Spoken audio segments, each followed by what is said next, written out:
Well, I'm Sheriff Jason Mikesell. I'm with the Teller County Sheriff's Office. With me is Dan Williams, County Commissioner for this county. And what I wanted to do is talk about and give you information as to the person that lost their life tragically during this event.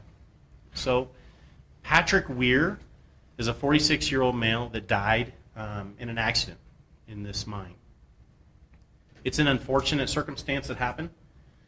We ask that you just have compassion with the gentleman and his family. He is survived by a 7-year-old child. So, you know, as a community heals and kind of starts to deal with the issues that occurred yesterday, that's one of the things that's always the hardest, is to actually have to tell you that we've lost somebody, and really the investigation is ongoing.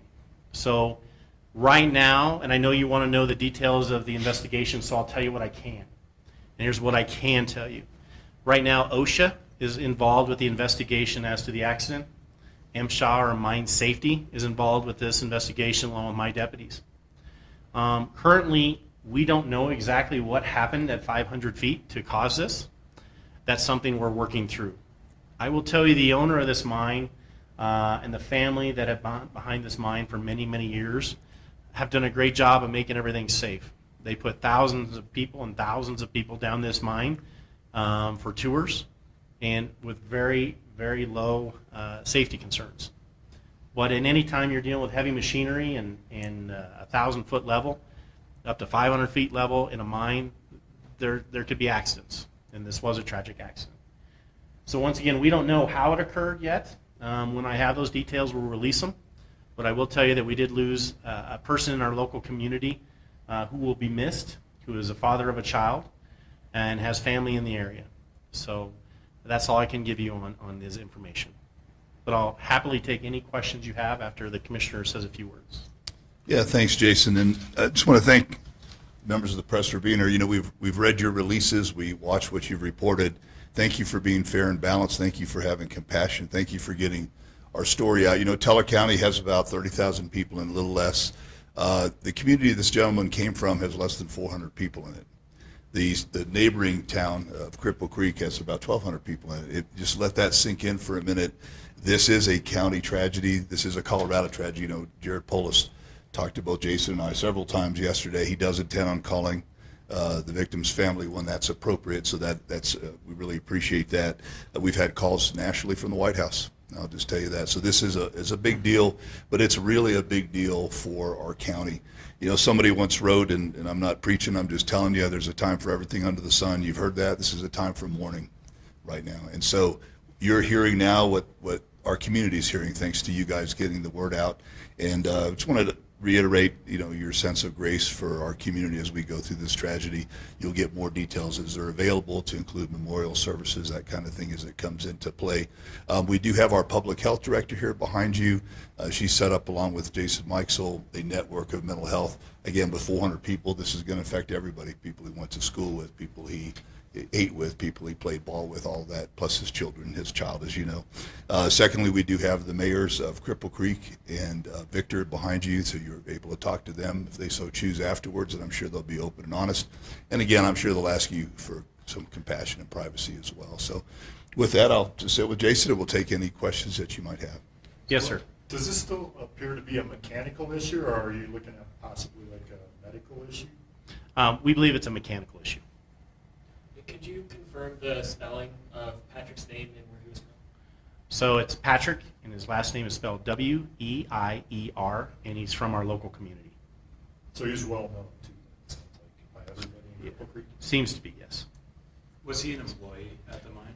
Yes, so he was an employee of the mine. He's one of the tour guides. Do you know for how long? You know, I don't know for how long. Maybe Yes, you ma'am. could tell us exactly, you know, what went wrong with the elevator, but can you tell us a little bit more about what happened? Like, did it drop and fall? What did that look like? You know, here's what I know. We know that at 500 feet is where the issue occurred. We know that there was some type of an incident with the doors, and at that point, something went wrong. We don't know what caused that. We don't know how it happened. All we know is that something occurred at that 500-foot level. there's a lot of issues when you can't see it, right? There's not a camera there to identify exactly what occurred. You're in a shaft. So if you've ever seen these elevators, they're not very big. So about 4 to 6 people is about all you can get in it, depending on size. So it's pretty tight. Really, we don't know at the 500-foot level whether it dropped or didn't drop. Some of the reports we had in the initial that it dropped, it may have bound. But really, we don't know. So until that investigation's done, and we expect, if you've ever dealt with OSHA and mine safety, they do a very good job of identifying and really picking apart what could have occurred. But it takes them a while because there's a lot of information they're dealing with, trying to put things together so that they never have another mine accident. So I can tell you we're in touch with the state of Colorado's organizations that deal with those things, elevator, conveyance. They were there last night. I'm sure they're going to be back today trying to do the investigation pieces. My detectives are working with the families to get any information from them as to what occurred at that level. So that's really where we're at. There's a lot of work being done by great people, and really to make sure it never happens again. But I'll tell you, again, this family that runs that mining operation or that tourist operation, they're good people. They've been doing it for, I believe, 60 years. And this was just a very tragic event that occurred. And you talk about safety within the mine. When was the last time that there was an inspection done at this mining location? Yeah. So the state of Colorado does the mining inspection. I know that they have done inspections in this site. One of the safety people that came last night had actually been there before. I know it has passed its safety inspections. But to give you an absolute date, I don't have that information. Yeah, if you recall, for those of you who were there last night, the DRMS director, which is Department of Reclamation and Mining Safety, was on scene, along with Dan Gibbs, who's the DNR director, his boss. So those two people are the ones you'd have to ask. And because there's an active investigation that may or may not be releasable until the investigation, but those responsible individuals were on scene with us. When you talk about the people who have reached out, not only just the state of Colorado, but across the nation, I think I know the answer to this question, but why are people so focused on what's happening in Teller County right now? I think there's a couple reasons, right? I think right now, because of all the national media attention on the elections, I think there's folks that want to see different types of stories. So really it's a mining incident. Usually in mining incidents, they last for a long time. They're very specific to the nature. It's a life-threatening incident. And I also think there's a lot of people who just want to reach out to help. Here's the other side of it too.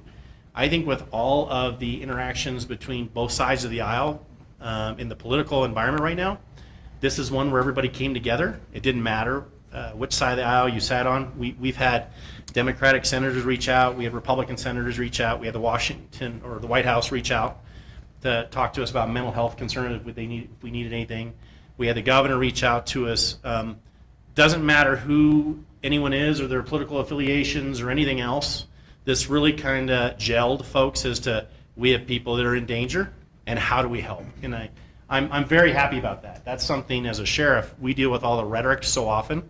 But from what I saw in this event, people really came together and it didn't matter who it was. And we were receiving phone calls upon the hour really to ask what else do you need. So Yeah, I'd add to that.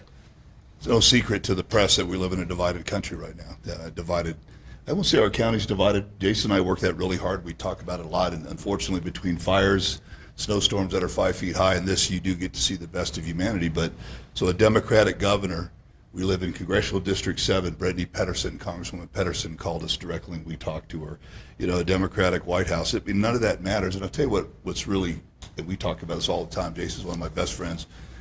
We didn't know the political affiliation of the people in that shaft, or their orientation, or their gender. None of that mattered. What we cared about is, and Jason was great as his leadership, is are they fed, are they watered, are they warm, are there kids down there? And I think there's a lesson here. So to answer your question from my perspective as a county commissioner, it's what right looks like. It's what community looks like, taking care of each other, doing the right thing, and with the investments in first response, with the equipment, with all of that, doing what matters. And I can tell you honestly, there was no political anything on this, and I think that's what the nation wants. Because I'll be honest with you, 30 years in the military, lots of media training. We were talking about last night. We have never seen this kind of viral activity go this quick. And so I think Jason's spot on. It's a thirst for what right looks like. And so I hope that answers it, sir. Do you have any updates on the other victims that got injuries in the mine? We know that they were minor injuries. We have not spoke with those ourselves. I know our mental health folks reached out to them right away to keep in contact with them. From that aspect, though, I don't know any more information about those folks, other than they were safe, that we were able to get them the help they needed, and then, where they went from there, that's wherever they go. This is redundant, just jumping off what he said, but basically, you're no longer in contact with those people, because once they're out, there's a... We're in contact, per se, to make sure if they need anything else, that we're there for them, and our mental health providers are doing that. Yeah. I know it's still very early on, but are there any plans for anything like a vigil, memorial, that sort of thing? We haven't heard anything yet. We'll work with the family to get you that information, and I know that our mayors are closer to the families than what we probably are, and the children. The issue for us is once they give us that information, we'll put it out, and we'll just see what the family wants. We want to respect their what they want, and I think that's a big positive for them to know that we're going to make sure that they get what they need. Do you know, is there like a stopping point at that 500-foot level? Isn't there other mine shafts at that level? There are other mine shafts all the way down, from what I know. I don't know that was a stopping location. I think it was. I'm very certain it was on its descent when this occurred, and then it was brought back up from there. So Yeah, if you go back to Cripple Creek, if you have time, and go to the Heritage Center where we did all of our press interviews, it's open to the public, open to you. Certainly, there's a diorama in there toward the back that's really useful if you haven't seen it, and it shows you the depth of these kind of shafts and all those complexities. So it's that entire area is the historic mining district, and so it's just riddled with that. And of course, you have active mining, within about a quarter mile away. So. You mentioned that the gentleman was from a community of about 400 people in it. Can you say where exactly that is? Yeah, the mayors are both here, and so what we want to do is defer to them afterwards. If it's Barb Manning and Annie Durham, and they'll take probably your questions offline or online, whatever you want to do. We just want to respect their privacy, like Jason said. yeah, those areas up there is the Victor and Cripple Creek area. Both are small towns, they're mountain communities, but they would be best suited to give you the information on their cities. Yeah, those are pioneer families, folks that have been here 5 generations in some cases. Not saying that Patrick was, but it's very, very deep. And so I just ask you to wade into that respectfully, like I know you will, but they're here to talk to you afterwards. And you mentioned how small those kind of areas are, and Cripple Creek is an area that does rely on that mine for a lot of tourism attraction. What kind of impact do you think this is going to have next summer or in the future for people who do travel to Cripple Creek for that mine? Sure. So our biggest tourism is our number one industry. Our second one's the mine. As Jason said last night, this is the end. I think this was the last weekend. They would be closing anyway, a lot of seasonal activity. So that'll allow investigators to do what they have. Certainly if it didn't reopen, i.e. the owner didn't want to open it or something happened, and we don't know that, no conjecture, it would have an impact. But that's what it is with tourism up here. Usually it slows down during the wintertime anyway. And I think it's to understand too, that mine is a historical representation of the Cripple Creek and Victor mining area, on how they mined in the old days, what they did. So, really we want to see it opened back up because it does have that flavor for people to understand really what these miners went through, and how they dealt with those issues and what those mine shafts look like. So it is something nice that people can actually see and understand what happens. We want to see it open back up, and hopefully, they can go through the safety mechanisms and make sure it's a safe event. And for the family that's been doing it, this has been their whole life. This has been passed on generation to generation to sons. So we want to see them come back. And to be completely honest, that owner actually rode with the inspectors to make sure that mine or this elevator could go down safely, because he had the best knowledge of the mine and how that shaft would look, how that elevator should work. So not only did he do that, but he put his own life at risk, and his son's operating the hoist system that lowers the elevator. There was a lot of pressure on that family, and without their help, we may not have been able to get people up out of there. So, really, to me, they're heroes of an event also, because at any time if something would occur, they're the only ones with institutional knowledge of where the mine works, the tunneling systems, how best to operate. It would have taken us days to figure out that information without them and their resources. So they did an amazing job. The gentleman that was at the bottom at the 1,000-foot level with the people that were there, he's actually been through the mine rescue training. He kept those people happy and healthy and safe down there by talking to them and telling them stories about the mining, so that when they got brought up, they didn't know what was happening. And I think that's important because those folks really did a lot of work that really made it become a great outcome for us. Was that posted at the tour guide? The tour guide, yes. Do you have hopes that the mine will open in the future again? Are you confident in that? I do. I have high hopes. Now, I'm sure there's going to be a lot of investigation and inspections and everything the state of Colorado can do to make sure it's a safe operation. And I have no doubt in my mind that it will be safe. You know, the issue is, too, is there hadn't been, I guess, an incident there in over 40 years. And we are talking thousands and thousands of people every year go down that mine and back up. So just like a ride at a carnival, right? Some things happen, and unfortunately it happened. So we have high hopes that it'll be back up and running next year for the family's well-being and then also for the community in Cripple Creek. When you talk about keeping them calm down there, I'd imagine that's an important aspect, especially considering we couldn't get to them, right? Yeah, absolutely. And that's why we made the ultimate decision not to tell them what was occurring at the 500-foot and at the surface. We knew that we couldn't get anybody down to them.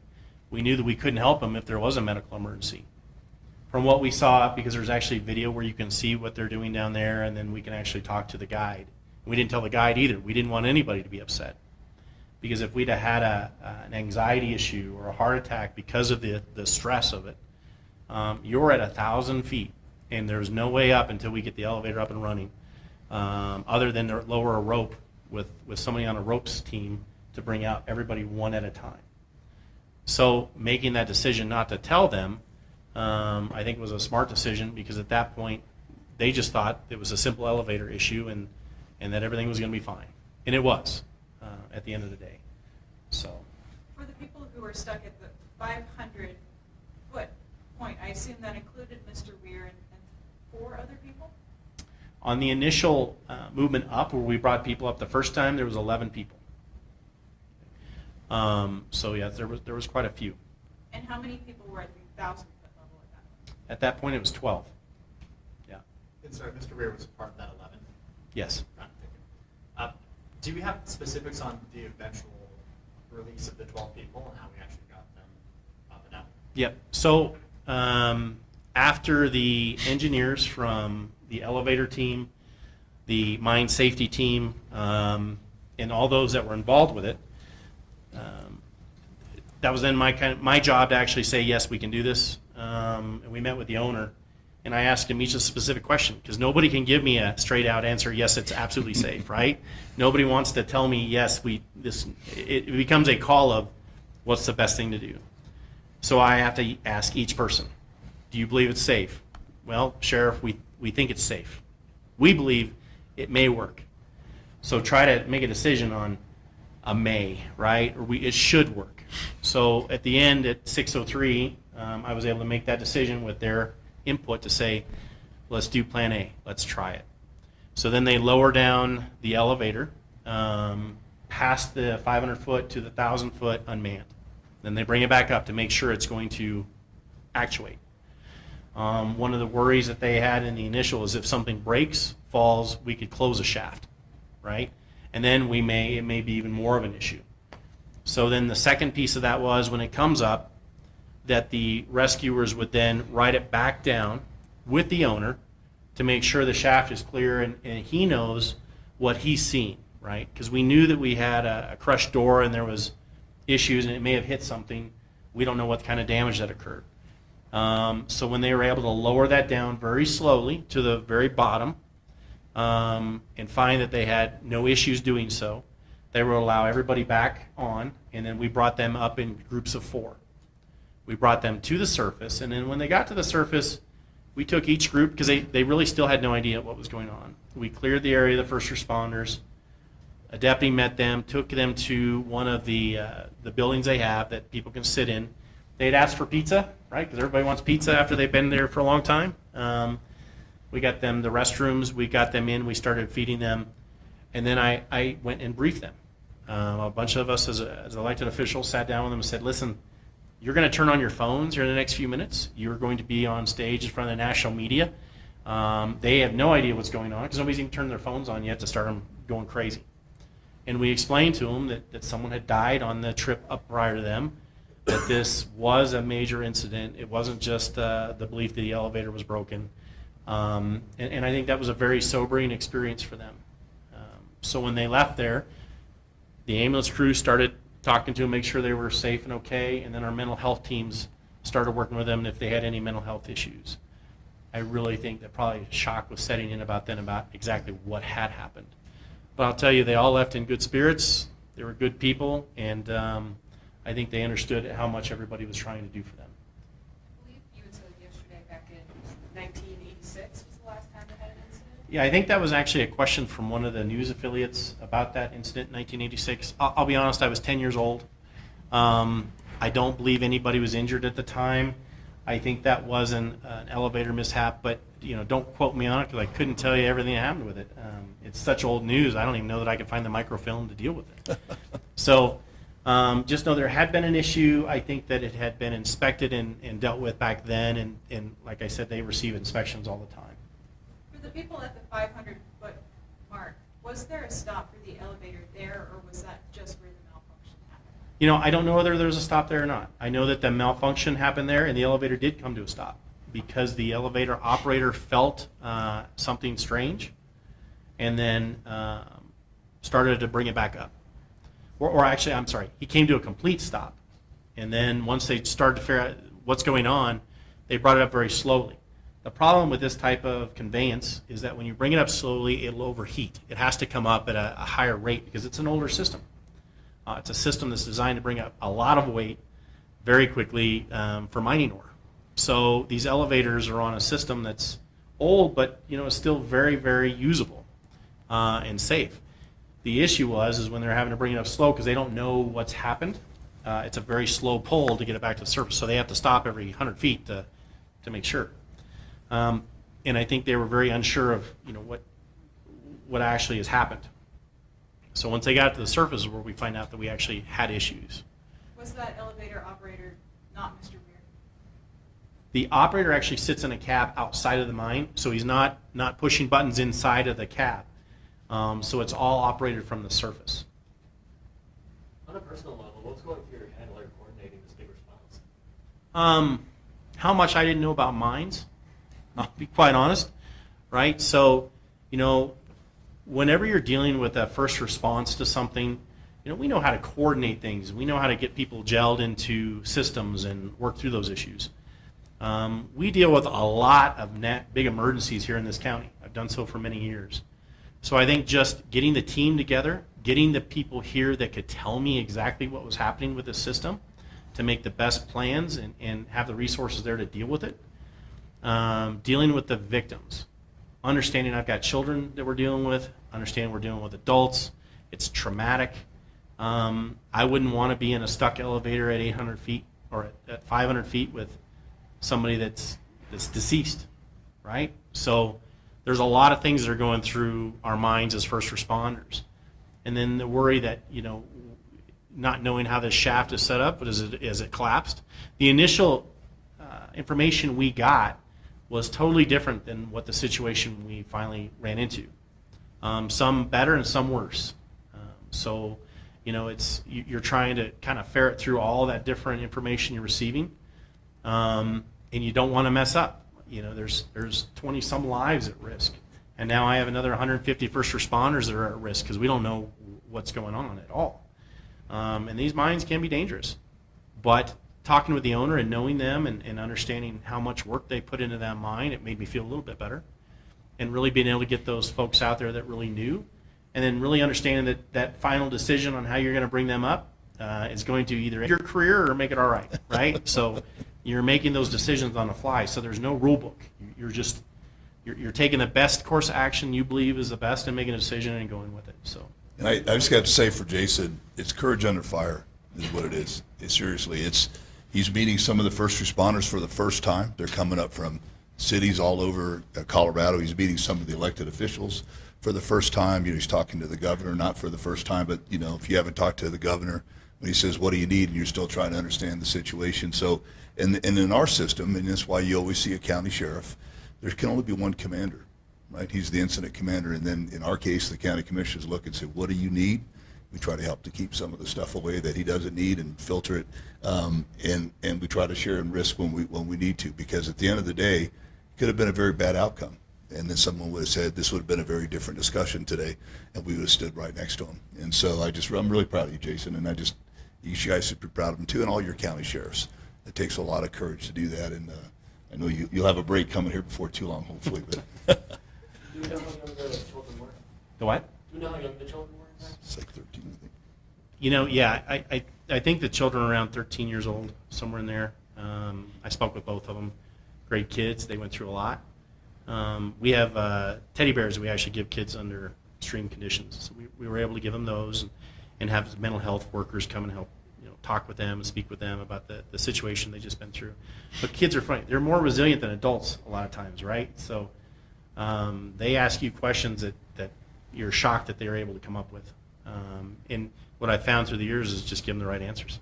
And just go forward. Did anyone have heat-related injuries or effects from the No, no heat related. When you're that far underground, I had this question last night about these people. Were they cold down there? The Earth regulates its temperature, so really for them, they probably had it better off than we did. So it does. So really, you don't get the high heats, you don't get the cool. It's pretty much perfect. From the process of bringing the elevator up? No, the heat is actually back where the cable winds. That's where you'll get the heat, not actually in the elevator, because it's really on a long line that goes through the upper part of the mine system that drops down to the elevator. So, How long were those people in the elevator after it malfunctioned before they were brought up to the surface?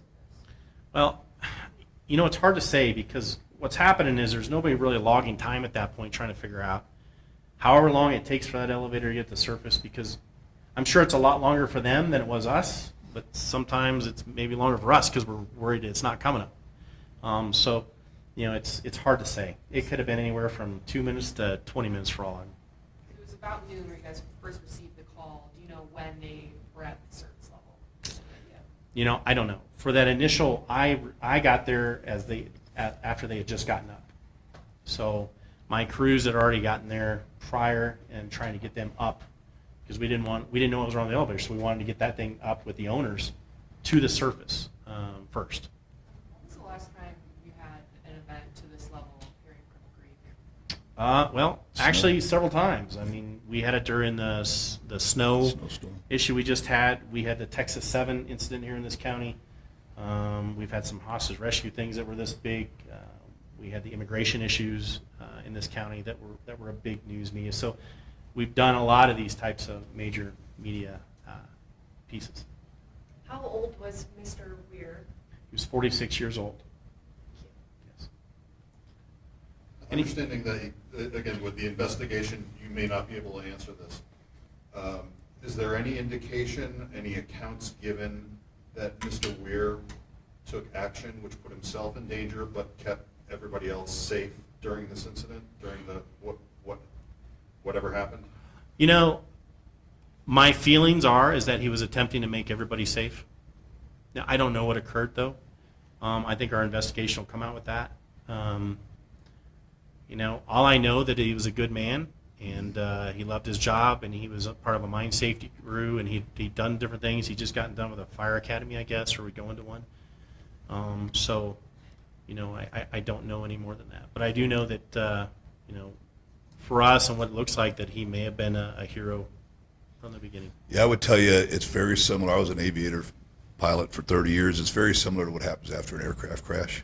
All these questions in the same process. So they'll look at training, they'll look at material potential failure, they'll look at machinery, and that's why we have to stay clean and stay out of it. And they'll come back, and at some point they'll provide a briefing to you guys. And again, just to reiterate, those folks were there last night. They were there almost within minutes of us getting there, including the two directors of reclamation mining safety. So they'll look at all that stuff. Yep.